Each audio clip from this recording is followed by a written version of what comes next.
저는 올해 52살. 결혼한 지 벌써 25년이 됐습니다. 시골 마을에 내려와 산 지도 어느덧 3년째가 되어가네요. 사실 처음엔 도시 생활이 익숙했던 저희 부부가 시골로 내려온다는 게 쉽지 않았어요. 하지만 시부모님 곁에서 살고 싶다는 남편의 간곡한 부탁에 못 이겨 결국 이곳까지 오게 됐죠. 그런데 시어머니가 치매에 걸린 이후 우리는 더 이상 이 마을에 살 수 없게 되었어요. 알고 보니 시어머니가 모두를 속이고 20년이 넘게 다른 남자를 만나고 있던 거였죠. 그 상대도 기가 막히고요. 지금부터 저희 시어머니의 이야기를 들려드릴게요. 우리 시부모님은 마을에서 소문난 인꼬부부였습니다. 시아버지는 올해 74, 시어머니는 75인데도 정말 다정하게 지내시거든요. 아침에 일어나시면 시아버지가 먼저 일어나서 시어머니 드실 차부터 끓여놓으시고 시어머니는 시아버지가 좋아하시는 반찬을 미리미리 준비해 두시고 결혼한 지 50년이 다 되어가는데도 서로를 보는 눈빛이 정말 따뜻했어요. 마을 사람들도 부러워했죠. 저런 부부가 요즘 어디 있냐. 우리도 저렇게 늙고 싶다며 입에 침이 마르도록 칭찬하곤 했거든요. 저 역시 그런 시부모님을 보며 존경스럽기도 했고 한편으로는 부러웠어요. 우리 남편과 저도 저렇게 나이 들 수 있을까 싶어서 말이에요. 시어머니는 정말 다정하고 인자한 분이었어요. 저를 친딸처럼 아껴주시고 제가 서툴게 하는 농사일도 차근차근 가르쳐 주시고 남편이 어렸을 때 이야기도 재미있게 들려주시곤 했죠.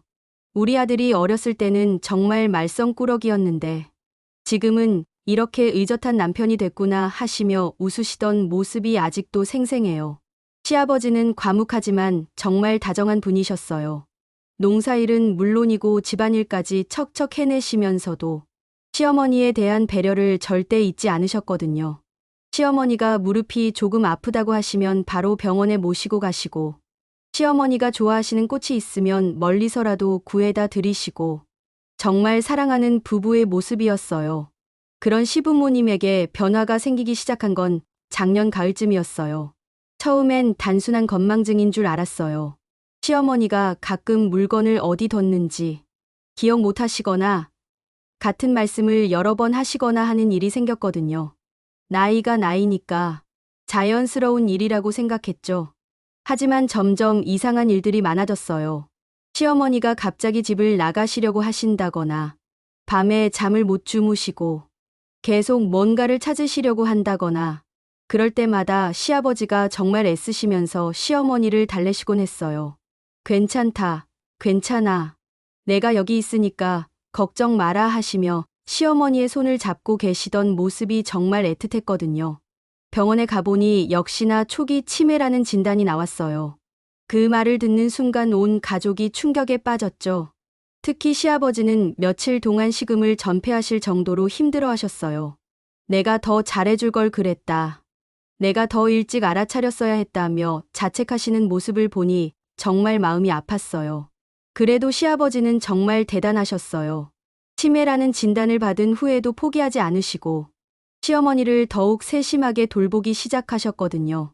치매에 좋다는 음식도 찾아서 해드시고 함께 산책도 하시고 시어머니가 좋아하시던 옛날 노래도 틀어드리시고 정말 사랑하는 남편의 모습이었어요. 마을 사람들도 그런 시아버지를 보며 감동했어요. 저런 남편을 둔 여자는 정말 복이다. 나이 들어서도 저렇게 사랑받으니 부럽다며 칭찬이 끊이지 않았거든요. 저도 그런 시아버지를 보며 정말 존경스럽다고 생각했어요. 하지만 시어머니의 상태는 조금씩 나빠지고 있었어요. 기억하시는 것들이 점점 줄어들고 가끔씩은 저희를 못 알아보시기도 하고 그럴 때마다 시아버지는 괜찮다. 천천히 생각해봐라. 나는 당신 남편이고 이 사람은 우리 며느리야 라며 인내심을 갖고 설명해 드리곤 하셨어요. 그런데 며칠 전부터 정말 이상한 일이 생기기 시작했어요. 시어머니가 갑자기 다른 남자의 이름을 부르기 시작한 거예요. 처음엔 혼란스러운 상태에서 하시는 말씀인 줄 알았는데 자꾸만 그 이름을 반복하시는 거예요. 태호 오빠야, 오빠야 하시면서 그 사람을 찾으시는 거예요. 시아버지 이름은 영수인데 말이에요. 시아버지도 처음엔 당황스러워 하시더니 점점 표정이 어두워지시는 게 보였어요. 그리고 그 태호라는 사람이 누구인지 알게 됐을 때 정말 온 집안이 충격에 빠졌어요. 바로 우리 마을 성당의 신부님 이름이었거든요. 김태호 신부님. 시어머니보다 1살 많으신 76살의 할아버지 신부님이요. 도대체 시어머니가 왜 신부님 이름을 그렇게 간절히 부르시는 건지 그때만 해도 전혀 이해할 수 없었어요. 그날 밤 시아버지가 저희 방으로 오셨어요. 얼굴이 정말 창백하셨어요. 며느리야, 우리 어머니가 정말 많이 아프신가 보다. 이상한 말씀을 자꾸 하시네. 하시면서 한숨을 깊게 쉬시는 거예요. 그때까지만 해도 저는 단순히 치매로 인한 착각이라고 생각했어요. 하지만 다음 날부터 시어머니의 행동은 더욱 이상해졌어요. 아침부터 태호 오빠 어디 갔어요? 태호 오빠를 찾아야 해요 라고 하시면서 집을 나가시려고 하는 거예요. 시아버지가 막아서도 오빠가 기다려요. 오빠를 찾으러 가야 해요 라고 하시며 울기 시작하시는 거예요. 그 모습을 보는 시아버지의 표정이 정말 말로 표현할 수 없을 만큼 복잡했어요. 슬픔, 당황, 그리고 뭔가 알 수 없는 감정들이 뒤섞인 표정이었거든요. 그때부터 저도 뭔가 이상하다는 생각이 들기 시작했어요. 완벽해 보였던 우리 시부모님의 관계에 균열이 생기기 시작한 순간이었어요. 치매라는 병이 드러낸 진실 앞에서 우리 가족 모두가 혼란에 빠져들고 있었습니다. 시어머니가 태호라는 이름을 부르기 시작한 지 일주일쯤 지났을 때였어요. 상황은 점점 더 심각해지고 있었습니다. 시어머니는 하루 종일 태호 오빠를 반복하시면서 그 사람을 찾으시려고 했어요. 집 안 곳곳을 뒤지시면서 오빠가 어디 숨어 계세요? 하고 물으시기도 하고 때로는 현관문을 열고 나가시려고 하시기도 했죠. 시아버지는 그런 시어머니를 보며 점점 지쳐가고 계셨어요. 밤에도 제대로 주무시지 못하시고 낮에도 시어머니가 혼자 있을 때 무슨 일이 일어날지 몰라 한시도 마음 놓을 수 없어 하셨거든요. 그런 시아버지를 보니 정말 마음이 아팠어요. 아버지, 제가 어머니 좀 봐드릴게요. 아버지도 좀 쉬세요. 그렇게 말씀드렸는데 시아버지는 고개를 젓떠시며 괜찮다. 내가 돌봐야지라고 하시는 거예요. 하지만 그런 말씀을 하시는 시아버지의 목소리에는 깊은 피로가 묻어 있었어요. 그런데 어느 날 시어머니가 갑자기 저에게 다가오시더니 이상한 말씀을 하기 시작하셨어요. 며느리야, 태호 오빠 봤니? 우리 태호 오빠가 어디 갔는지 모르겠어. 처음엔 그냥 치매로 인한 착각이라고 생각했는데 시어머니가 계속 이어서 하시는 말씀이 정말 놀라웠어요. 우리 태호 오빠는 정말 잘생겼어. 키도 크고 공부도 잘하고 우리가 같은 학교 다닐 때는 모든 여학생들이 태호 오빠를 좋아했어. 하지만 오빠는 나만 보더라고. 시어머니가 하시는 말씀을 들으면서 정말 충격받았어요. 치매에 걸리셨다고 해도 이렇게 구체적이고 생생하게 다른 남자에 대한 기억을 이야기하시다니. 그리고 그 말투가 마치 연인을 그리워하는 여자의 말투 같았거든요. 어머니, 그게 누구세요? 제가 조심스럽게 물어봤어요. 아, 며느리는 모르지. 태호 오빠는 내 첫사랑이었어. 시어머니가 갑자기 수줍어 하시면서 말씀하시는 거예요. 75살의 할머니가 수줍어하는 모습이라니 정말 믿기지 않았어요. 그때 시아버지가 부엌에서 나오시다가 시어머니 말을 들으신 모양이에요. 갑자기 발걸음이 멈추시더니 얼굴이 하얗게 변하시는 게 보였어요. 시어머니는 시아버지가 거기 계신 줄도 모르시고 계속 말씀을 이어가셨어요. 우리가 고등학교 다닐 때 태호 오빠가 나한테 편지를 주곤 했어. 순영아, 너를 보면 마음이 두근두근해라고 써주기도 하고 나도 그런 오빠가 좋았는데 시어머니의 성함이 순영이에요. 그런데 시어머니가 그렇게 다정하게 자신의 이름이 불리던 걸 기억하고 계시다니. 그것도 시아버지가 아닌 다른 남자에게서 말이에요. 시아버지는 그 자리에서 한참을 서 계시더니 조용히 밖으로 나가셨어요. 뒷모습이 정말 쓸쓸해 보였어요. 그런 시아버지를 보니 가슴이 미어지는 것 같았어요. 시어머니는 계속해서 그 태호라는 사람에 대한 이야기를 하셨어요. 어떻게 처음 만났는지, 어떻게 서로 좋아하게 됐는지, 함께 보냈던 시간들이 얼마나 행복했는지 마치 어제 일인 것처럼 생생하게 기억하고 계시더라고요. 태우 오빠는 정말 다정했어.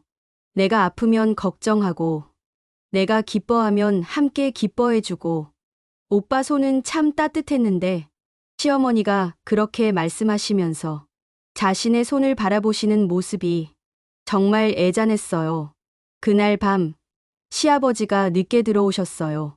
술 냄새가 났어요. 시아버지가 술을 드시는 걸 본 적이 거의 없었는데 말이에요. 얼굴이 정말 울상이셨어요. 아버지, 괜찮으세요? 제가 걱정스러워서 물어봤더니 시아버지가 한참을 말없이 계시다가 이렇게 말씀하시더라고요. 며느리야, 사람 마음이 참 복잡하구나. 50년을 함께 살았는데도 모르는 게 있더라고. 그 말씀을 들으면서 정말 마음이 아팠어요. 시아버지가 얼마나 충격을 받으셨을지, 얼마나 마음이 아프실지 생각하니 눈물이 날 것 같았거든요. 그 다음 날부터 시어머니의 상태는 더욱 심해졌어요. 아침에 일어나시자마자 태우 오빠 만나러 가야 해라고 하시면서 외출복을 입으시려고 하는 거예요. 시아버지가 말리시면 왜 말려요? 오빠가 기다려요 라고 하시면서 울음을 터뜨리시기도 했어요. 가장 힘든 건 시어머니가 시아버지를 못 알아보시는 순간들이었어요. 시아버지를 보시고는 당신 누구예요? 우리 집에 왜 있어요? 라고 물으시는 거예요. 그럴 때마다 시아버지의 얼굴이 일그러지는 걸 볼 수 있었어요. 그러면서도 시어머니는 태우에 대한 기억만큼은 너무도 또렷하셨어요.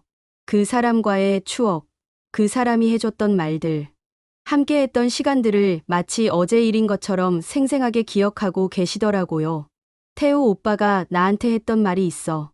순영아, 너와 함께 있으면 세상이 다 아름다워 보여라고. 정말 로맨틱하지 않니? 그런 시어머니의 말을 들으면서 저는 정말 복잡한 심정이었어요. 한편으로는 치매라는 병으로 고생하시는 시어머니가 안쓰럽기도 했고, 또 한편으로는 그런 시어머니를 지켜봐야 하는 시아버지가 너무 불쌍하기도 했어요. 그리고 무엇보다 궁금했어요. 대체 그 태우라는 사람이 누구이길래 시어머니가 이렇게까지 생생하게 기억하고 계시는 걸까? 정말로 시어머니의 첫사랑이었던 걸까? 그렇다면 시아버지와는 어떻게 결혼하게 된 걸까? 시어머니의 기억 속에서 되살아난 그 남자로 인해 우리 집안은 점점 더 혼란스러워지고 있었습니다. 시어머니가 태우 오빠를 찾으시는 일이 계속되면서 저는 점점 그 사람이 누구인지 궁금해졌어요. 그리고 마침내 그 정체를 알게 됐을 때 정말 온몸에 전율이 흘렀습니다. 김태우 신부님. 우리 마을 성당에서 15년째 사목하고 계신 그분이었어요. 시어머니보다 1살 많으신 76살. 키가 크고 인자한 인상을 가진 마을 사람들 모두가 존경하는 신부님이셨죠. 저도 가끔 시어머니를 모시고 성당에 가서 그분을 뵌 적이 있었어요. 정말 품위 있고 온화한 분이시더라고요. 설교도 감동적이고 사람들을 대하는 것도 정말 따뜻하고 마을에서는 저런 성인 같은 분이 어디 있냐며 입에 침이 마르도록 칭찬하곤 했거든요. 그런데 그 신부님이 시어머니의 첫사랑이라니 정말 믿기지 않았어요. 시어머니의 이야기를 조금씩 들어보니 그 둘의 인연은 정말 깊었던 것 같아요. 같은 동네에서 태어나 같은 학교를 다니며 함께 자란 소꿉친구였대요. 그런데 단순한 친구 사이가 아니라 서로 좋아하는 사이였던 거죠. 태우 오빠는 정말 특별한 사람이었어. 다른 남자 아이들과는 달랐어. 항상 책을 읽고 있었고 깊이 있는 이야기를 하곤 했어. 나를 볼 때 눈빛이 정말 따뜻했어. 시어머니가 그렇게 말씀하실 때마다 얼굴에 미소가 번졌어요. 75살의 할머니가 처녀 때의 설렘을 그대로 간직하고 계시는 것 같았거든요. 그런데 놀라운 건 시어머니가 그들의 과거뿐만 아니라 최근의 일까지도 기억하고 계시다는 거였어요. 내가 50대 중반에 이 마을로 다시 왔을 때 태우 오빠도 여기 있더라고. 얼마나 놀랐는지 몰라. 그 말을 듣고 저는 깨달았어요. 시부모님이 이 마을로 귀농하신 게 15년 전인데 김태우 신부님이 이 마을 성당에 부임하신 것도 15년 전이었거든요. 그 둘이 다시 만난 건 정말 운명적인 우연이었던 거예요. 시어머니는 평소 독실한 신자셨어요. 주일마다 빠짐없이 성당에 나가셨고 평일에도 기도하는 시간을 따로 정해놓고 계셨거든요. 그런 시어머니가 성당에 갔는데 첫사랑이 신부로 있었다니 정말 얼마나 놀라셨을까요? 처음에는 정말 믿을 수 없었어. 내 앞에 서 있는 사람이 정말 태호 오빠인지. 50년이 흘렀는데도 여전히 잘생겼더라고. 머리는 하얗게 샜지만 눈빛은 예전 그대로였어. 시어머니의 말을 들으면서 저는 정말 복잡한 감정이 들었어요. 한편으로는 그런 운명적인 재회가 로맨틱하다고 생각되기도 했지만 또 한편으로는 기분이 이상했어요. 시어머니가 시아버지와 결혼해서 행복하게 살고 계셨는데 첫사랑을 다시 만난다는 게 과연 좋은 일일까 하는 생각이 들었거든요. 그때 태호 오빠도 나를 알아봤을까? 시어머니가 혼잣말처럼 중얼거리시는 걸 들었어요. 그 말투에는 설렘과 두려움이 함께 섞여 있었어요. 며칠 후 시어머니가 또다시 놀라운 말씀을 하셨어요. 태호 오빠가 나한테 말했어. 순영아, 정말 오랜만이네. 너를 다시 만나게 될 줄은 몰랐어 라고. 목소리는 낮아졌지만 여전히 따뜻하더라고. 그 말을 들은 순간 등골이 오싹해졌어요. 단순히 치매로 인한 망상이 아니라 정말로 두 사람이 재회를 했다는 뜻이었으니까요. 그리고 그때부터 시어머니가 하시는 말들이 점점 더 구체적이고 현실적으로 변했어요. 오빠가 신부가 된 걸 보니 정말 놀라웠어. 어릴 때부터 마음이 깨끗했는데 역시 하나님을 섬기는 사람이 됐구나 싶더라고. 그런데 한편으로는 안쓰럽기도 했어. 평생 혼자 사셨을 텐데. 시어머니의 말에서 단순한 옛 추억을 그리워하는 것 이상의 감정이 느껴졌어요. 그 신부님에 대한 연민, 그리움, 그리고 사랑. 내가 다시 이 마을로 온 것도 하나님의 뜻인가 봐. 태호 오빠를 다시 만나게 해주신 거야. 그런 시어머니를 보며 시아버지는 점점 더 침울해지셨어요. 시어머니가 그런 이야기를 할 때마다 아무 말씀도 하지 않으시고 조용히 자리를 피하시곤 했거든요. 어느 날 저는 용기를 내서 시아버지께 여쭤봤어요. 아버지, 어머니가 하시는 말씀이 사실인가요? 시아버지는 한참을 망설이시더니 한숨을 크게 쉬시면서 대답하셨어요. 모르겠다. 정말 모르겠어. 50년을 함께 살면서도 몰랐던 일들이 이렇게 많을 줄은. 그 말씀을 들으니 시아버지가 얼마나 혼란스러우실지 짐작이 갔어요. 평생을 사랑하고 믿었던 아내에게 이런 과거가 있었다는 것도 충격이었을 텐데 설상가상으로 치매에 걸린 아내가 그 과거를 계속해서 되살리고 있으니 얼마나 힘드실까요? 그런데 정말 놀라운 일이 일어났어요. 시어머니가 갑자기 태호 오빠 만나러 성당에 가야 해라고 하시면서 외출 준비를 하시는 거예요. 평소보다 훨씬 또렷한 의식으로 말이에요. 시아버지가 어디 가시려고 그러세요? 라고 물으시니 시어머니가 성당에 가서 태호 오빠를 만나야 해 오빠가 기다리고 있어 라고 하시는 거예요. 그때까지만 해도 저는 시어머니의 착각이라고 생각했어요. 하지만 시어머니가 하시는 말을 듣고 있으니 뭔가 이상했어요. 너무 구체적이고 현실적이었거든요. 오빠가 어제 나한테 내일 성당에서 보자고 했어. 못 간다고 할 수 없잖아. 그 순간 시아버지의 얼굴이 창백해지는 걸 봤어요. 혹시 정말로? 그런 의심이 들기 시작했거든요. 성당에서의 재회. 그것이 단순한 우연이 아니라 운명적인 만남이었을지도 모른다는 생각이 들면서 저는 점점 더 복잡한 감정에 휩싸이게 됐습니다. 시어머니의 이야기를 듣다 보니 김태호 신부님의 입장도 궁금해지기 시작했어요. 평생 독신 서약을 하고 하나님을 섬기며 살아온 분이 첫사랑을 다시 만났을 때 어떤 마음이셨을까요? 시어머니는 점점 더 구체적인 이야기들을 하셨어요. 그리고 그 이야기들은 단순히 과거의 추억이 아니라 최근에 있었던 일들에 대한 것이었거든요. 태호 오빠가 나한테 그랬어. 순영아, 내가 신부가 된 걸 후회한 적이 없었는데 너를 다시 만나고 나니 마음이 흔들린다고. 그 말을 들은 순간 정말 충격받았어요.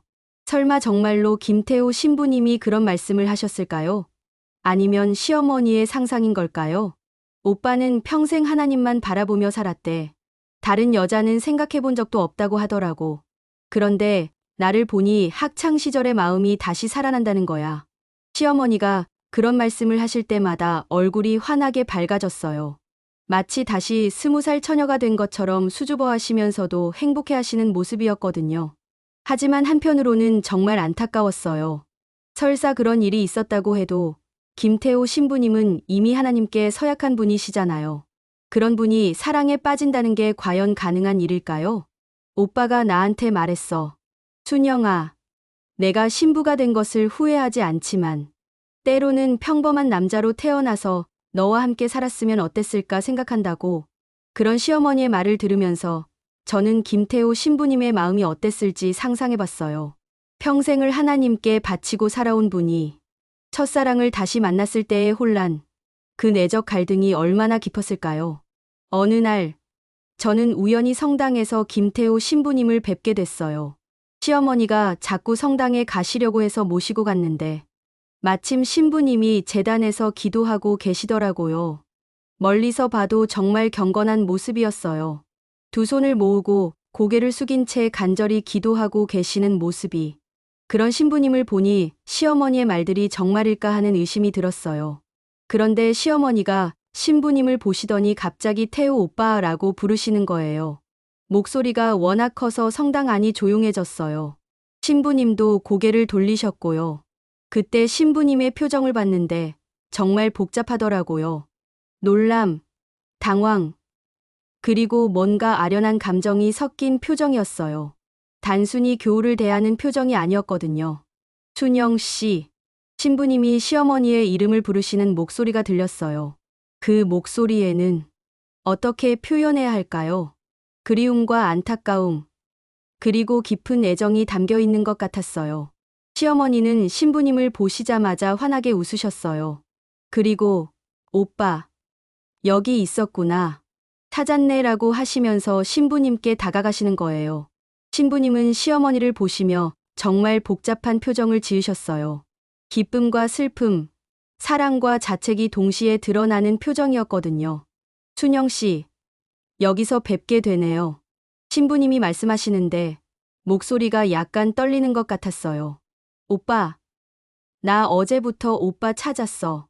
어디 계셨어? 시어머니가 마치 어린아이처럼 투정을 부리시는 거예요. 신부님은 한참 동안 시어머니를 바라보시더니 저는 항상 여기 있습니다라고 조용히 말씀하셨어요. 그런데 그 말씀에 담긴 의미가 단순하지 않다는 걸 느낄 수 있었어요. 그날 집에 돌아오는 길에 시어머니가 말씀하셨어요. 태호 오빠도 힘들어하는 게 보여.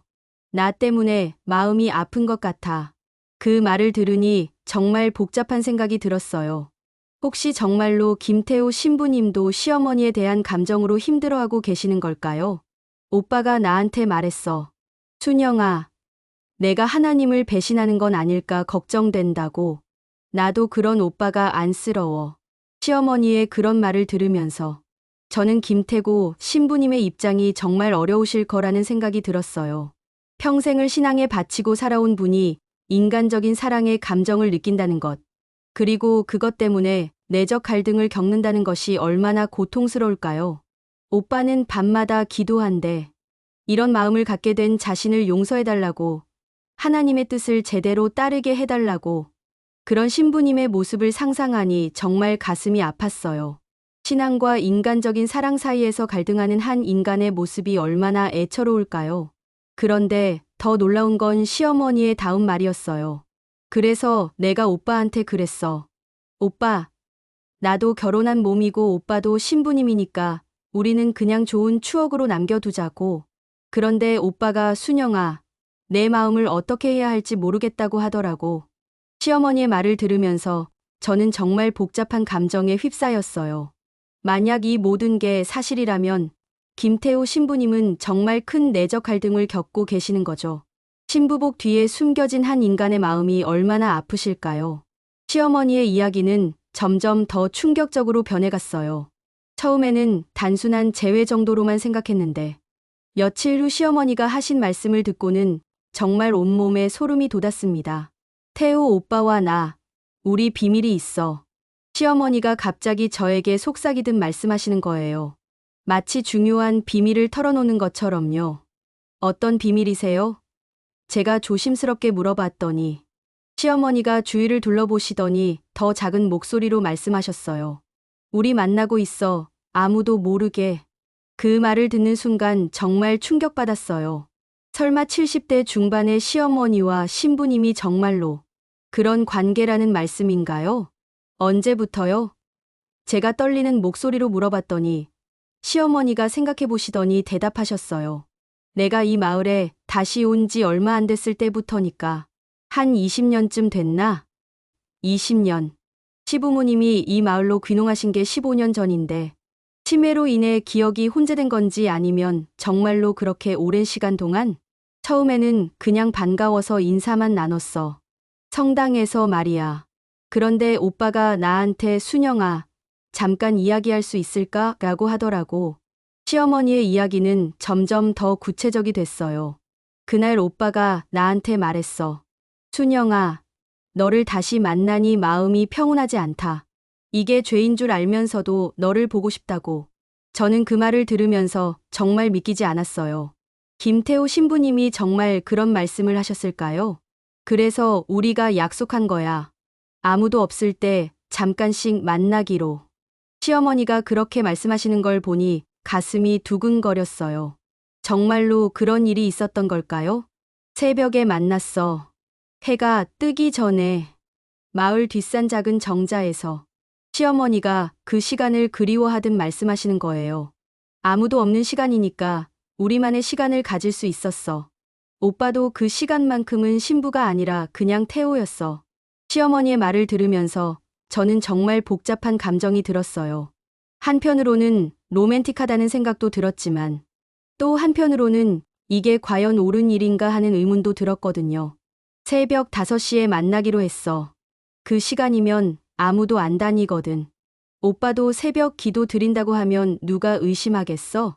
그런 구체적인 시간까지 정해놓고 만났다니. 정말 계획적이고 은밀한 만남이었던 거네요. 처음에는 그냥 이야기만 했어. 서로 어떻게 살아왔는지, 뭐 그런 이야기들. 그런데 점점 시어머니가 말끝을 흐리시는 거예요. 점점 어떻게 되셨어요? 제가 물어봤더니 시어머니가 수줍게 웃으시면서 말씀하셨어요. 마음이 가까워졌어. 오빠도 나도. 그날 밤 저는 잠을 이룰 수가 없었어요. 시어머니의 이야기가 계속 머릿속을 맴돌았거든요. 정말로 그런 일이 있었던 걸까요? 아니면 치매로 인한 망상인 걸까요? 며칠 후 시어머니가 또 다른 이야기를 하셨어요. 밤에도 만났어. 달이 없는 깜깜한 밤에 오빠가 성당 뒤편으로 오라고 했거든. 시어머니의 이야기는 점점 더 대담해졌어요. 성당 뒤편에 작은 문이 있어. 거기로 들어가면 작은 방이 있는데 오빠가 그 방에서 기다리고 있었어. 그런 구체적인 장소까지 기억하고 계시다니. 정말 상상 속의 일일까요? 아니면 실제로 있었던 일일까요? 거기서 우리는 진짜 우리만의 시간을 보냈어. 오빠가 내 손을 잡고 순영아, 너와 함께 있는 이 시간이 내 인생에서 가장 행복한 순간이야 라고 했어. 시어머니가 그런 말씀을 하실 때마다 얼굴이 환하게 밝아졌어요. 정말 행복했던 기억인 것 같았거든요. 20년 동안 그렇게 만났어. 새벽에, 밤에, 아무도 모르게. 우리만의 비밀이었어. 20년. 정말 긴 시간이에요.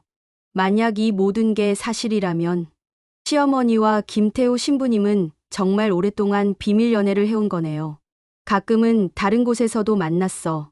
이웃 마을 작은 카페에서도 만나고 산책로에서도 만나고 물론 아무도 없을 때만. 시어머니의 이야기를 들으면서 저는 정말 놀라웠어요. 이렇게 구체적이고 생생한 기억들이 단순한 상상일 수는 없을 것 같았거든요. 오빠는 항상 조심스러워했어. 순영아, 우리가 들키면 큰일 난다. 나는 신부이고 너는 결혼한 여자야라고 하면서도 나를 만나고 싶어 했어. 그런 신중함과 조심스러움까지도 기억하고 계시다니. 정말 실제로 있었던 일인 것 같았어요. 그래도 우리는 행복했어. 비밀스럽게 만나는 것도 나쁘지 않았거든. 오히려 더 설레고 더 특별했어. 시어머니의 그런 말을 들으면서 저는 정말 복잡한 생각이 들었어요. 한편으로는 그런 비밀스러운 연애가 로맨틱하게 느껴지기도 했지만 또 한편으로는 시아버지를 생각하니 마음이 아팠거든요. 그리고 무엇보다 이 모든 게 사실이라면 김태호 신부님은 정말 큰 죄책감을 느끼고 계실 것 같았어요. 신부로서의 서약을 어기면서까지 사랑을 택한 것에 대해 말이에요. 20년간 이어진 비밀 연애. 과연 이것이 사실일까요? 아니면 치매에 걸린 시어머니의 상상일까요? 저는 점점 더 혼란스러워지고 있었습니다. 시어머니의 치매가 점점 심해지면서 더 이상 비밀을 지킬 수 없는 상황이 됐어요. 처음에는 가족들에게만 태호 오빠 이야기를 하시더니 이제는 마을 사람들 앞에서도 서슴없이 그 이야기를 하시기 시작한 거예요. 어느 날 마을 할머니들이 우리 집에 놀러 오셨을 때였어요. 평소처럼 차를 마시며 담소를 나누고 있는데 갑자기 시어머니가 말씀을 꺼내시는 거예요. 우리 태호 오빠가 어제 나한테 순영아, 사랑해라고 했어. 그 순간 방 안이 조용해졌어요. 할머니들이 모두 놀란 표정으로 시어머니를 바라보시더라고요. 순영이 언니 태호가 누구예요? 김할머니가 조심스럽게 물어보셨어요. 우리 태호 오빠, 김태호 신부님 말이야. 우리 연인이거든. 시어머니가 아무렇지 않게 대답하시는 거예요. 그 말을 들은 할머니들의 표정이 정말 충격과 당황이 뒤섞인 표정이었어요. 저도 당황해서 어쩔 줄을 몰랐거든요. 순영아, 그게 무슨 말이야? 신부님은 박할머니가 말끝을 흐리시더라고요. 아, 다들 몰랐구나. 우리 비밀이었는데 시어머니가 마치 자랑스럽다는 듯이 말씀하시는 거예요. 우리 20년 넘게 사랑하고 있어. 아무도 모르게 말이야. 그날 할머니들이 돌아가신 후 저는 정말 어떻게 해야 할지 몰랐어요. 이미 마을에 소문이 날게 뻔했거든요. 며칠 후 예상대로 마을 사람들 사이에 소문이 퍼지기 시작했어요. 시장에 나갔더니 사람들이 수근거리는 소리가 들렸어요. 순영이네가 치매에 걸려서 이상한 말을 한다더라. 신부님과 무슨 관계라고? 설마 그런 일이 있을까? 신부님이 그러실 분이 아닌데. 저는 그런 소문들을 들으면서 정말 민망하고 부끄러웠어요. 시어머니는 병이어서 그런 말씀을 하시는 건데 사람들이 어떻게 생각할지 걱정됐거든요. 그런데 더 큰 문제는 시어머니가 그런 소문들을 전혀 의식하지 못하신다는 거였어요. 오히려 더욱 대담하게 태호 오빠 이야기를 하시기 시작한 거죠. 태호 오빠가 나한테 사람들이 뭐라고 해도 상관없어. 내 마음은 변하지 않을 거야 라고 했어. 시어머니가 그런 말씀을 하실 때마다 시아버지의 얼굴은 점점 더 어두워졌어요. 이제는 마을 전체가 아는 이야기가 됐으니 얼마나 부끄러우실까요? 어느 날 아침 시어머니가 갑자기 집을 나가시려고 하는 거예요. 태호 오빠가 기다려. 빨리 가야 해. 그러시면서 외출복을 차려입으시는 거예요. 시아버지가 어머니, 어디 가시려고 그러세요? 라고 물으시니 시어머니가 성당에 가서 오빠를 만날 거야. 약속했거든 라고 하시는 거예요. 그날 시아버지는 처음으로 시어머니를 강하게 말리셨어요. 안 됩니다. 나가시면 안 돼요. 하지만 시어머니는 왜 막아요? 내가 오빠 만나는 게 뭐가 나빠요? 라고 하시면서 울기 시작하시는 거예요. 그 광경을 보는 제 마음도 정말 아팠어요. 치매에 걸린 시어머니에게는 그 기억들이 너무도 소중하고 현실적인데 그걸 막아야 하는 상황이 정말 안타까웠거든요. 결국 시어머니는 집을 나가시고 말았어요. 시아버지와 저는 급하게 뒤따라갔는데 시어머니가 성당 앞에서 태호 오빠, 태호 오빠 하시며 큰 소리로 부르고 계시는 거예요. 그때 마침 성당에서 나오시던 김태호 신부님과 마주쳤어요. 신부님의 표정이 정말 말로 표현할 수 없을 만큼 복잡하더라고요. 순영 씨, 신부님이 시어머니의 이름을 부르시는데 그 목소리에 애정이 담겨 있는 게 느껴졌어요. 오빠, 나 여기 있어. 약속대로 왔어. 시어머니가 신부님을 보시자마자 환하게 웃으시는 거예요. 그 순간 주변에 있던 마을 사람들이 모두 그 광경을 지켜보고 있었어요. 수근거리는 소리도 들렸고요. 저게 정말 치매 걸려서 저러는 거 아냐? 그런데 신부님 표정을 보니 김태호 신부님은 시어머니를 보시면서 정말 고뇌에 찬 표정을 지으셨어요. 그리고 조용히 말씀하셨어요. 순영 씨, 집으로 돌아가세요. 가족분들이 걱정하고 계실 거예요. 하지만 시어머니는 오빠, 우리 약속했잖아. 오늘 만나기로 했다고라고 하시면서 신부님의 손을 잡으려고 하시는 거예요. 그때 신부님의 표정에서 정말 깊은 슬픔이 느껴졌어요. 그리고 어떤 결심을 하시는 것 같더라고요. 순영 씨, 저는 신부입니다. 우리는 그런 관계가 될 수 없어요. 신부님의 그 말을 들은 시어머니의 표정이 정말 충격받은 것 같았어요. 오빠, 왜 그래요? 우리 사랑하는 사이잖아요. 20년 넘게 만났잖아요. 그 순간 주변에 있던 사람들이 웅성거리기 시작했어요. 시어머니의 그 말이 단순한 착각이 아닐 수도 있다는 생각을 하게 된 거죠. 신부님은 정말 고통스러운 표정으로 시어머니를 바라보시더니 순영 씨, 집으로 가세요. 제발이라고 간곡히 말씀하셨어요. 그날 이후로 마을의 시선이 완전히 달라졌어요. 이제는 단순한 치매 환자의 망상이 아니라 정말로 무언가 있었던 것 아니냐는 의혹의 눈길로 우리 가족을 바라보기 시작한 거예요. 치매가 폭로한 평생의 비밀. 더 이상 숨길 수 없게 된 진실 앞에서 우리 가족은 정말 큰 혼란에 빠져들고 있었습니다. 그날 성당 앞에서 일어난 일 이후로 마을의 분위기가 완전히 바뀌었어요. 처음에는 치매 걸린 할머니가 하는 헛소리라고 생각하던 사람들이 점점 의심의 눈길을 보내기 시작한 거죠. 시장에 나가면 사람들의 시선이 느껴졌어요. 직접 말은 안 하지만 수근거리는 소리가 들렸거든요. 순영이가 치매 걸려서 신부님 찾아다닌다더라. 근데 신부님 표정 봤어. 뭔가 이상하더라. 설마 정말 그런 일이 있었을까? 저는 그런 소문들을 들을 때마다 정말 견디기 힘들었어요. 시어머니는 병 때문에 그런 말씀을 하시는 건데 사람들이 이렇게 수근거리니 얼마나 부끄럽고 답답한지 몰라요. 시아버지는 그런 시선들을 견디기 더욱 힘들어 하셨어요. 마을에서 50년 가까이 살면서 존경받는 분이셨는데 갑자기 이런 소문의 중심에 서게 되니 얼마나 힘드실까요? 아버지, 사람들 말 신경 쓰지 마세요. 어머니가 아프시니까 그런 거잖아요.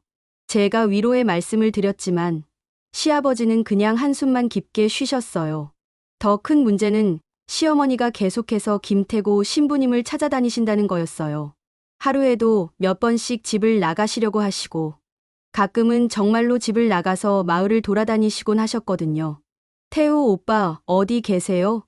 오빠 하시며 마을 길을 걸어 다니시는 시어머니를 보는 마을 사람들의 시선이 정말 복잡했어요.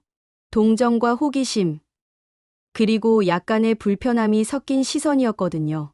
어느 날은 시어머니가 성당 문을 두드리며 태우 오빠, 나 여기 있어요 라고 큰 소리로 부르시는 거예요. 마침 그때 성당에서 기도하고 계시던 신자들이 모두 나와서 그 광경을 목격했대요. 김태호 신부님이 나오셔서 순영 씨, 집으로 돌아가세요 라고 말씀하셨는데 시어머니는 오빠, 왜 나를 피해요? 우리 사랑하는 사이잖아요 라고 하시면서 울기 시작하셨다는 거예요. 그 이야기를 들은 저는 정말 어찌할 바를 몰랐어요. 이제는 정말 마을 전체가 아는 이야기가 됐으니까요. 며칠 후 마을 이장님이 우리 집으로 오셨어요. 표정이 정말 심각하더라고요. 영수 형, 이거 어떻게 된 일이야? 이장님이 시아버지께 조심스럽게 물어보셨어요. 시아버지는 한참을 망설이시더니 잘 모르겠습니다. 치매에 걸리고 나서 이상한 말씀을 하시는데 라고 대답하셨어요. 그런데 형님, 사람들이 수근거리기 시작했어. 혹시 정말 뭔가 있었던 건 아닌가 하고 말이야. 이장님의 그 말을 들으니 시아버지의 얼굴이 더욱 어두워지셨어요. 신부님도 요즘 많이 힘들어 하시는 것 같더라고. 성당에 나오는 신자들한테도 영향을 미치고 있고 그 말을 들으니 정말 마음이 무거워졌어요. 시어머니의 병 때문에 김태호 신부님까지 힘들어하고 계시다니. 이장님, 저희가 어떻게 해야 할까요? 제가 간절한 마음으로 물어봤더니 이장님이 한숨을 쉬시면서 말씀하셨어요. 일단 순영이 누나가 혼자 밖으로 나가시지 않도록 잘 지켜봐야겠어. 그리고 가능하면 좀 조용히 지내는 게 좋겠어. 그날 밤 가족회의를 했어요. 이 상황을 어떻게 해결해야 할지 진지하게 이야기를 나눠봤거든요. 어머니를 계속 집에만 계시게 할 수도 없고 남편이 고민스럽게 말했어요. 그렇다고 계속 이런 식으로 마을을 돌아다니시게 할 수도 없잖아.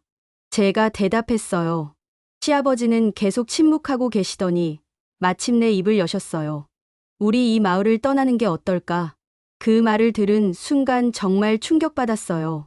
시아버지가 평생을 사신 이 마을을 떠나겠다고 하시다니. 아버지, 그게 무슨 말씀이세요? 남편이 놀라서 물어봤어요. 이 마을에 있는 한 어머니는 계속 그 신부님을 찾으실 거야. 그리고 마을 사람들의 시선도 견디기 힘들고 시아버지의 목소리에는 깊은 체념이 담겨 있었어요. 그런데 정말 놀라운 건 시어머니가 우리가 이사 간다는 이야기를 들으시자 갑자기 또렷해지시면서 말씀하신 거예요. 안 돼요. 여기서 떠날 수 없어요.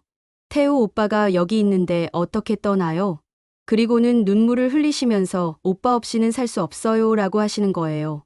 그 모습을 보니 정말 마음이 아팠어요. 시어머니에게는 김태우 신부님이 삶의 전부인 것 같았거든요. 마을에 번진 소문과 사람들의 시선, 그리고 성당 신부를 찾아 헤매는 시어머니. 우리 가족은 정말 진퇴양난의 상황에 놓여 있었습니다. 시어머니의 치매가 점점 심해지면서 드러나는 진실들을 지켜보는 시아버지의 마음이 어떠실지 정말 상상도 할 수 없었어요. 50년을 함께 살아온 아내에게 이런 비밀이 있었다는 것을 알게 된 시아버지의 심정은 정말 복잡하셨을 거예요. 처음에는 단순히 치매로 인한 착각이라고 생각하려고 애쓰셨던 것 같아요. 병이니까 그런 거야. 우리 어머니가 그런 분이 아니야 라고 자신에게 말씀하시면서 말이죠. 하지만 시어머니의 이야기가 점점 구체적이고 생생해지면서 시아버지도 이것이 단순한 착각이 아닐 수도 있다는 걸 깨닫기 시작하신 것 같았어요. 어느 날 밤, 시아버지가 저를 부르시더라고요. 며느리야, 잠깐 이야기 좀 하자. 시아버지의 목소리가 평소와 달리 힘이 없으셨어요. 얼굴도 많이 야위셨고요. 며느리가 보기에는 어떠냐? 어머니가 하시는 말씀들이 정말일 것 같으냐? 시아버지가 그렇게 물어보시는 걸 보니 정말 마음이 아팠어요. 평생을 사랑하고 믿어온 아내에 대한 의심을 품게 되신 시아버지의 심정이 얼마나 괴로우실까요? 아버지, 저도 잘 모르겠어요. 어머니가 병이 있으시니까. 제가 조심스럽게 대답했는데 시아버지가 한숨을 크게 쉬시면서 말씀하셨어요. 50년을 함께 살았는데도 모르는 게 있다는 게 참 서글프구나.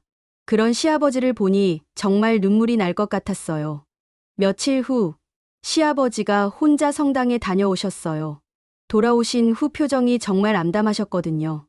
뭔가 있었어. 시아버지가 중얼거리시듯 말씀하셨어요. 무슨 말씀이세요? 신부님을 만났는데 표정이 뭔가 숨기고 있는 것 같더라고.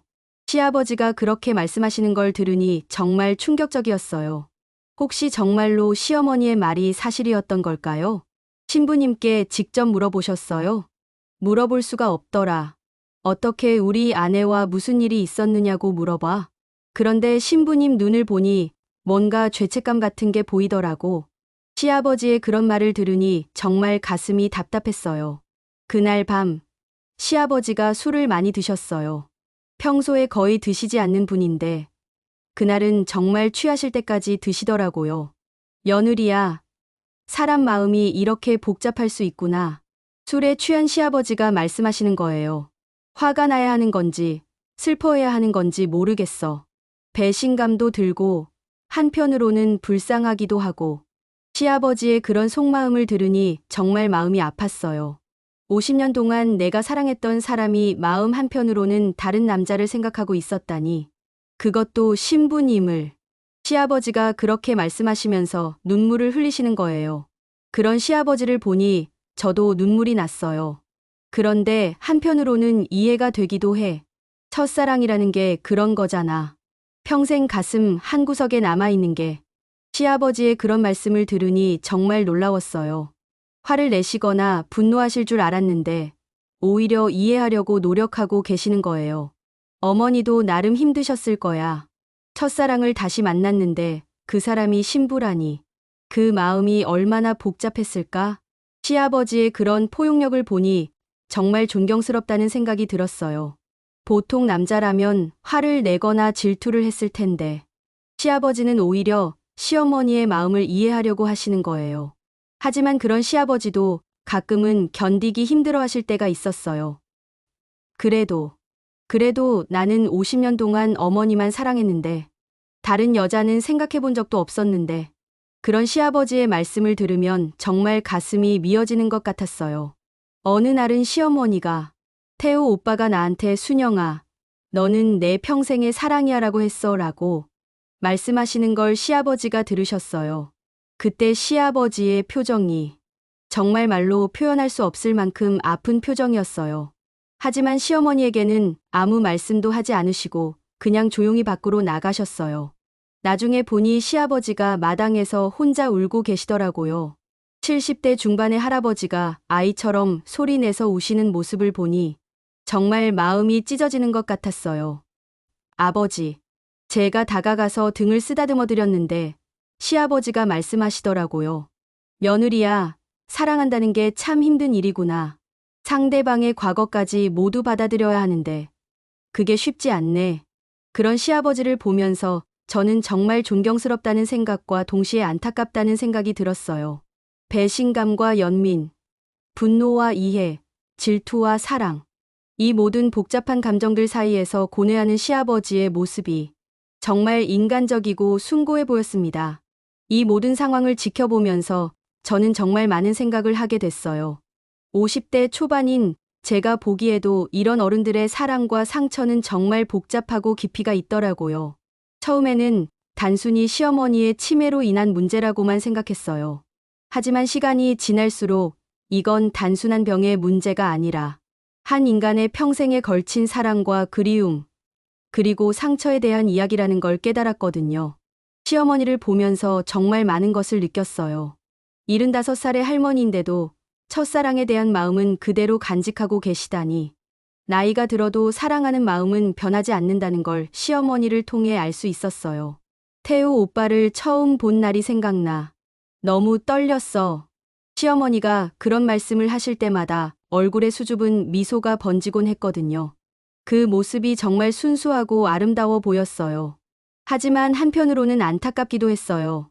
평생을 그 사랑을 가슴에 묻고 살아야 했던 시어머니의 심정이 얼마나 외로웠을까 하는 생각이 들었거든요. 시아버지를 보면서도 정말 많은 걸 배웠어요. 아내의 불륜을 알게 된 남편이라면 보통 화를 내거나 원망을 했을 텐데 시아버지는 오히려 시어머니를 더 이해하려고 노력하시는 모습이 정말 감동적이었어요. 어머니도 힘드셨을 거야. 사랑하는 마음을 숨기고 살아야 했으니까. 시아버지가 그런 말씀을 하실 때 정말 대단하다는 생각이 들었어요. 그리고 김태호 신부님의 입장도 이해가 됐어요. 평생을 하나님께 바치고 살아온 분이 인간적인 사랑의 감정을 느꼈을 때의 혼란과 갈등이 얼마나 깊었을까요? 어느 날 우연히 성당 근처를 지나다가 신부님을 뵙게 됐는데 정말 많이 야위신 것 같았어요. 아마 이 상황 때문에 많이 고민하고 계시는 것 같더라고요. 이런 상황들을 지켜보면서 저는 사랑이라는 게 정말 복잡하다는 걸 깨달았어요. 젊었을 때는 사랑이 단순하다고 생각했는데 나이가 들수록 사랑에는 정말 많은 것들이 얽혀 있다는 걸 알게 됐거든요. 책임감, 의무감, 가족에 대한 사랑, 개인적인 욕망, 사회적 시선. 이 모든 것들이 복합적으로 작용하면서 사랑을 더욱 복잡하게 만드는 것 같았어요. 특히 시어머니 세대의 사랑은 더욱 복잡했을 것 같았어요. 개인의 감정보다는 가족과 사회의 기대에 맞춰 살아야 했던 세대잖아요. 자신의 진짜 마음을 드러내기 어려웠던 시대에 살았던 분들이니까요. 내가 젊었을 때는 사랑한다고 해서 다 결혼할 수 있는 시대가 아니었어. 집안끼리 맞춰봐야 하고 경제적인 것도 생각해야 하고 시어머니가 그런 말씀을 하실 때 정말 안타까웠어요. 그렇게 자신의 마음을 억누르고 살아야 했던 그 세대의 여성들이 얼마나 힘들었을까 하는 생각이 들었거든요. 그런 시어머니가 50대 중반의 첫사랑을 다시 만났을 때의 마음은 어땠을까요? 아마 억눌렀던 감정들이 한꺼번에 터져나왔을 것 같았어요. 저도 50대 초반이라서 어느 정도 이해가 됐어요. 젊었을 때와는 다른 감정의 깊이가 있거든요. 인생의 무게를 알게 되면서 사랑에 대해서도 더 깊이 생각하게 되고요. 만약 저도 시어머니 같은 상황에 놓인다면 어떻게 할까 하는 생각도 해봤어요. 첫사랑을 다시 만났을 때 그 감정을 어떻게 처리할 수 있을까요? 결혼한 지 25년 된 저에게도 가끔 그런 생각이 들 때가 있어요. 만약 옛날 사귀던 사람을 다시 만난다면 어떤 기분일까 하고요. 아마 가슴이 두근거리고 설렐 것 같아요. 하지만 저는 시어머니처럼 행동하지는 못할 것 같아요. 가족에 대한 책임감, 사회적 시선 때문에 그 감정을 마음속에 묻어두고 살아갈 것 같거든요. 그런 면에서 시어머니가 용감하다는 생각도 들었어요. 물론 치매라는 병 때문에 억제력을 잃으신 것도 있겠지만 그래도 자신의 진짜 감정을 드러낸 것이니까요. 이 모든 상황을 지켜보면서 저는 인생에 대해서도 많은 걸 생각하게 됐어요. 우리가 살아가면서 얼마나 많은 것들을 참고 견디며 살아가는지, 그리고 그런 인내가 때로는 얼마나 아픈 상처가 될 수 있는지 말이에요. 시어머니의 20년간의 비밀 연애가 사실이라면 그 20년 동안 시어머니가 느꼈을 죄책감과 행복감이 얼마나 복잡했을까요? 사랑하는 마음과 죄책감 사이에서 얼마나 많이 괴로워하셨을까요? 그리고 시아버지도 아내를 사랑하는 마음과 배신감 사이에서 얼마나 힘드실까요? 50년을 함께 산 아내인데 그 모든 시간이 거짓이었다고 생각하기에는 너무 아까우실 거예요. 이런 어른들의 사랑과 상처를 지켜보면서 저는 인간의 감정이 정말 복잡하고 깊다는 걸 다시 한번 깨달았습니다. 그리고 세대를 넘나들며 이어지는 사랑의 무게가 얼마나 큰지도 알게 됐고요. 모든 상황이 더 이상 견딜 수 없을 정도로 악화되면서 우리 가족은 결국 큰 결심을 하게 됐어요. 이 마을을 떠나기로 한 거죠. 시아버지가 그 결심을 말씀하신 날을 잊을 수가 없어요. 평생을 이 마을에서 사신 분이 떠나겠다고 하시니 얼마나 힘든 결정이셨을까요? 우리 이 마을을 떠나자. 시아버지가 조용히 말씀하셨을 때 온 가족이 침묵에 빠졌어요. 아버지, 정말로 그러실 거예요? 남편이 놀라서 물어봤어요. 어머니가 이 마을에 계시는 한 계속 그 신부님을 찾으실 거야. 그리고 마을 사람들의 시선도 이제는 견딜 수가 없어. 시아버지의 목소리에는 깊은 피로와 절망이 담겨 있었어요. 그분도 힘드실 거야. 신부님도 이 상황 때문에 많이 괴로워하고 계실 테니까. 시아버지가 그렇게 말씀하시는 걸 보니 마지막까지 김태호 신부님을 배려하고 계시는 것 같아서 정말 마음이 아팠어요. 어디로 가실 생각이세요? 제가 조심스럽게 물어봤더니 시아버지가 한참을 생각하시더니 대답하셨어요. 도시로 돌아가자. 서울 근교 어디든. 거기서는 아무도 우리를 모르니까 어머니도 편하게 지내실 수 있을 거야. 그런데 문제는 시어머니셨어요. 이사 이야기를 들으시자마자 완강히 반대하시는 거예요. 안 돼요. 절대 안 돼요. 태호 오빠가 여기 있는데 어떻게 떠나요? 시어머니가 울면서 반대하시는 거예요. 어머니, 우리 다른 곳에 가서 새로 시작해요. 남편이 달래드렸지만 시어머니는 들으려고 하지 않으셨어요. 오빠 없이는 못 살아요. 평생 혼자 살았는데 이제야 다시 만났는데 어떻게 헤어져요? 시어머니의 그런 말씀을 들으니 정말 복잡한 마음이었어요. 병 때문에 하시는 말씀인지 아니면 정말 마음에서 우러나오는 말씀인지 며칠 동안 시어머니를 설득하려고 노력했지만 소용없었어요. 오히려 더욱 완강하게 반대하시면서 집을 나가시려고 하는 일이 더 많아졌어요. 그러던 어느 날 정말 놀라운 일이 일어났어요. 김태호 신부님이 직접 우리 집으로 오신 거예요. 안녕하십니까? 신부님이 정중하게 인사하시면서 들어오시는 걸 보고 온 가족이 긴장했어요. 시어머니는 신부님을 보시자마자 환하게 웃으시면서 오빠, 우리 집에 오다니 정말 반가워요 라고 하시는 거예요. 신부님은 시어머니를 보시며 정말 복잡한 표정을 지으셨어요. 그리고 조용히 말씀하셨어요. 순영 씨, 저는 오늘 작별 인사를 하러 왔습니다. 작별 인사요? 시어머니가 놀라서 물어보셨어요. 네. 저는 다른 성당으로 발령이 났습니다. 곧 이 마을을 떠나게 됩니다. 그 말을 들은 순간 시어머니의 얼굴이 하얗게 변했어요. 오빠, 그게 무슨 말이에요? 어디로 가신다고요? 멀리, 정말 멀리 갑니다. 아마 다시 만나기는 어려울 거예요. 신부님의 그 말을 들은 시어머니가 갑자기 울음을 터뜨리기 시작했어요. 안 돼요. 오빠가 가면 나는 어떻게 해요? 평생 기다렸는데. 신부님은 그런 시어머니를 바라보시며 정말 고통스러운 표정을 지으셨어요. 그리고 천천히 말씀하셨어요. 순영 씨, 우리 이제 그만해야 해요. 당신에게는 좋은 남편이 있고 저에게는 하나님이 계십니다. 그때 시아버지가 신부님께 말씀하셨어요. 신부님, 정말로 뭔가 있었던 건가요? 신부님은 한참을 망설이시더니 고개를 끄덕이셨어요.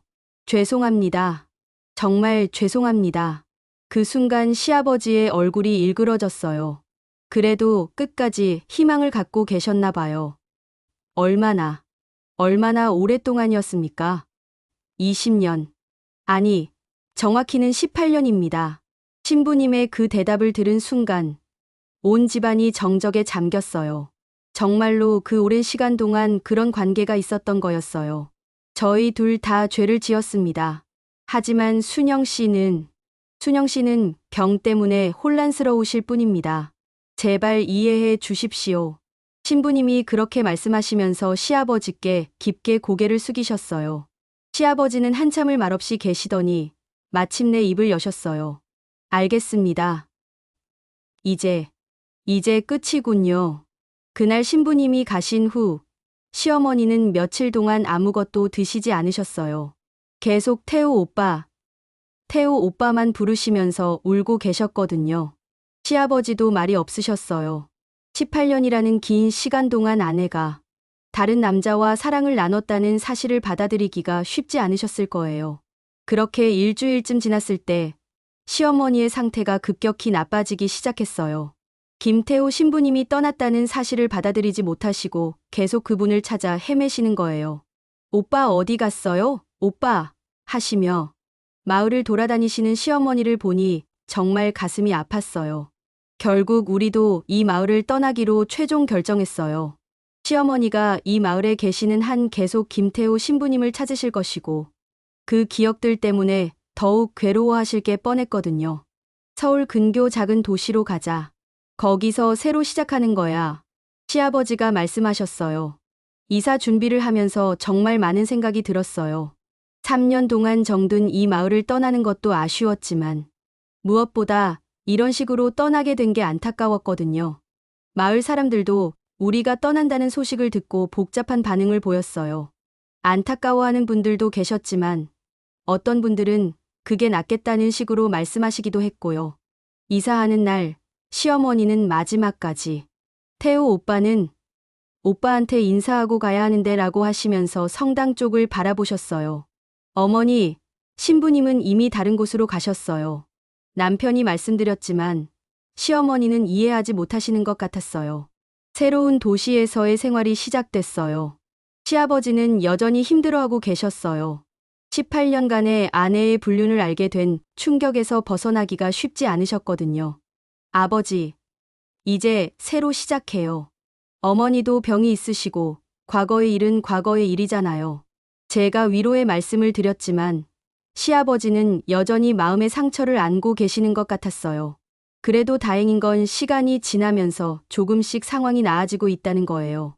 시어머니의 치매는 진행되고 있지만 그 덕분에 오히려 과거의 아픈 기억들을 잊어가고 계시거든요. 새로운 곳에서의 새로운 시작. 상처받은 우리 가족이 다시 행복을 찾을 수 있을지 아직은 모르겠어요. 하지만 함께 이겨나가려고 해요. 가족이니까요. 치매 시어머니가 털어놓은 평생의 불륜 고백. 이 모든 일을 겪으면서 저는 인생에 대해, 사랑에 대해, 그리고 가족에 대해 정말 많은 것을 배웠습니다. 비록 아픈 기억이지만 이것도 우리 가족의 역사의 한 부분이겠죠. 앞으로 어떤 일들이 기다리고 있을지 모르겠지만 우리는 계속 함께 걸어갈 거예요. 서로를 이해하고 사랑하면서 말이에요.